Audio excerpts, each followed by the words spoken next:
Subscribe करें Avadhnama news. Subscribe button पर click करें, फिर राइट साइड में बने बेल पर भी क्लिक करें ताकि आपको हमारे वीडियोस की नोटिफिकेशन मिलती रहे।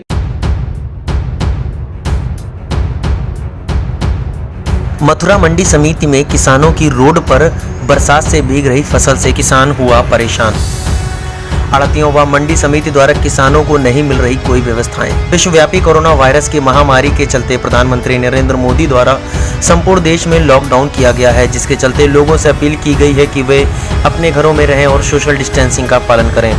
इसी दौरान किसानों की गेहूं की फसल भी तैयार हो गई है, जिसके चलते सरकार द्वारा गेहूं क्रय केंद्र खोले गए हैं। मंडी समिति परिसर में किसान अपनी फसल को लेकर आ रहे हैं, लेकिन मंडी समिति प्रशासन और आड़तियों द्वारा किसानों को कोई सुविधा मुहैया नहीं कराई जा रही है। आपको बता दें कि खुले में पड़ा हुआ यह गेहूं अचानक बरसात आने के कारण भीग रहा है। किसानों का कहना है कि हम अपनी त्रिपाल लेकर ही आए हैं। मंडी प्रशासन द्वारा त्रिपाल की भी व्यवस्था नहीं की गई है, जिससे किसानों का गेहूं खुले में पड़े होने के कारण भीग कर खराब हो रहा है।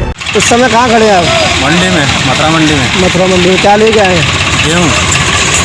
क्या कहेंगे, गेहूँ आपका खुले में पड़ा हुआ है? हाँ, गेहूँ खुले में, अगर बरसात आएगी तो भीग जाएंगे। आड़तियों को ऊपर खिलाने चाहिए, जबकि ऊपर नहीं खिलाते हैं लोग, नीचे खिलवा देते हैं। इसका खामियाजा किसानों को खत्म पड़ता है। वैसे परेशान है कोरोना की वजह से, और ये लोग इतनी सहूलियत नहीं देते हैं किसान सेफ्टी रह सके, यहाँ पर फसल सही तरह से बिक सके। अभी कम बारिश है, आगे ज़्यादा बारिश आएगी तो जाएंगे। आड़तियों की तरफ से कोई व्यवस्था नहीं, तरपाल की तरपाल ही अपनी लेकर आए हैं घर से। तो ये डंबू बनाए गए हैं, आप आड़तियों से कहते नहीं हो कि आप हमारा माल सुनते नहीं है, लोग नीचे खिलवाते हैं। आपका मानना ये अगर बरसात आएगी तो पूरा नुकसान हो जाएगा, नुकसान होगा, गेहूँ भीग जाएंगे। पहले ही नुकसान में चलता है किसानों में से। पहले नुकसान। कहाँ से लेकर आए हो आप फसल? सिरसा से। क्या लेकर आए हो? गेहूँ।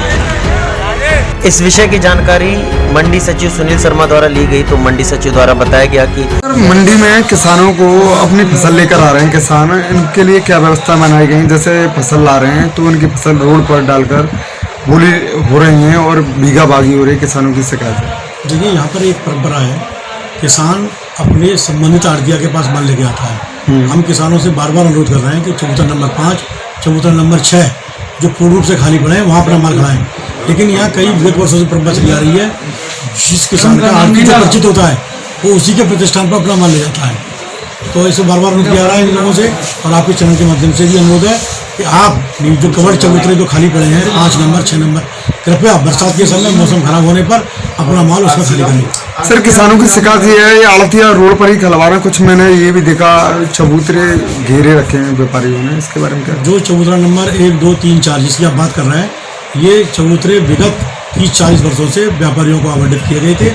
इसमें हमने एक अभियान चलाया है, चूँकि कोरोना वायरस में वो कार्रवाई रुक गई है।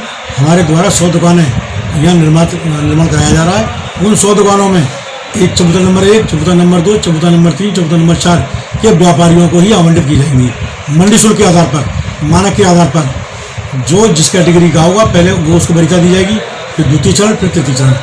जैसे जैसे वो चरण चलते जाएंगे उनको दुकानें देती जाएंगी और ये प्लेटफॉर्म खाली कर दिए जाएंगे। सर, किसानों के लिए जैसे कि फसल अगर जगह नहीं है चबूतरा पर, अगर बाहर डालते हैं उनके लिए तिरपाल की ऐसी कोई व्यवस्था है मंडी से? देखिए, हमने सभी व्यापारियों को, यदि आप उस समय रहे होंगे, प्लास्टिक क्रेट्स और तिरपाल का वितरण किया था। प्रत्येक व्यापारी को 4-4 तिरपाल वितरण किए गए थे। ये व्यापारी का भी एक कार्य है, किसान से ही उसकी रोजी रोटी चलती है। किसान को सुविधा देना ही आड़तिया का परम कर्तव्य है। हमने उनको 4-4 तिरपाल दी थी, उस 4-4 तिरपालों से उनका माल रखें। सर, मगर किसानों की शिकायत है कि हमें तिरपाल नहीं दी गई है, हम अपने पास से ला रहे हैं। ये तिरपालें किसानों को नहीं दी गई थी। ये तिरपालें जो हमारे लाइसेंसधारी व्यापारी आड़तिया थे उनको दी गई थी, और इसलिए दी गई थी जब भी मौसम खराब हो, आपके आने वाले किसानों की ढेरियों को उससे सुरक्षित किया जा सके। सर, और किसानों के लिए क्या व्यवस्था है ठहरने के लिए? जैसे कि विश्राम गृह है, आप चाहें तो उसका अवलोकन कर सकते हैं।